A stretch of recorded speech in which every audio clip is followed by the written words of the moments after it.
بسم اللہ الرحمن الرحیم.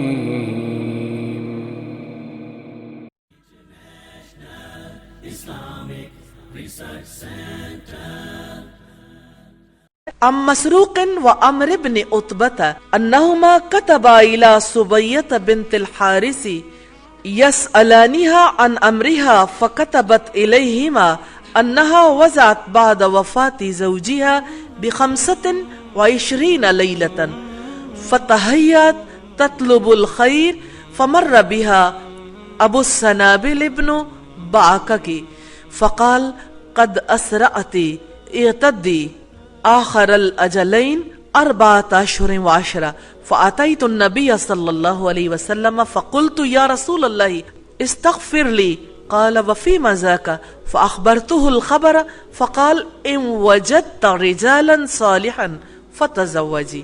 مسروق اور عمر بن عتبہ نے حضرت صبیہ بنت حارث کی طرف خط لکھا اور اس سے اس کے معاملے کی وضاحت طلب کی. اس نے جواباً لکھا میرے شوہر کی وفات کے 25 دن بعد میرا بچہ پیدا ہو گیا.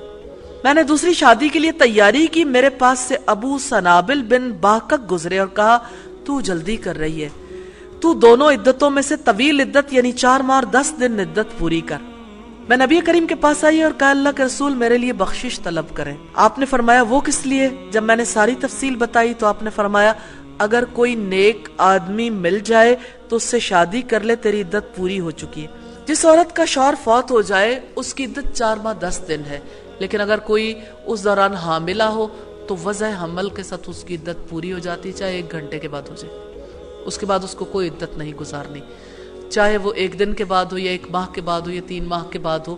اس کے لیے 4 ماہ 10 دن کی عدت گزارنی ضروری نہیں ہے, کیونکہ اگر اس کا حمل 9 ماہ تک جاری رہتا تو وہ 9 ماہ کی عدت گزارے گی. تو زیادہ بھی عورت پر ہے اور کم بھی عورت پر ہے. امام البانی لکھتے ہیں اس حدیث سے پتہ چلتا ہے عدت گزر جانے کے بعد عورت اپنے متوقع منگیتر کے لیے زینت اختیار کر سکتی ہے. ابن اسحاق کی روایت میں ہے کہ وہ کہتی ہے میں نکاح کے لیے تیار ہوئی, میں نے خضاب لگایا. امام زہری کی روایت میں ہے انہوں نے کہا میں نے سرما لگایا. اور اسود کی روایت میں ہے میں نے خوشبو لگائی اور بناؤ سنگار کیا. اور آپ جانتے ہیں کہ بیوہ عورت تو ایسے کام نہیں کرتی, تو یہ بیوہ ہو گئی تھی لیکن چونکہ ان کا بچہ پیدا ہو گیا تو جس عورت کا شوہر فوت ہو جائے اور وہ حاملہ ہو تو اس کی عدت وضع حمل ہے.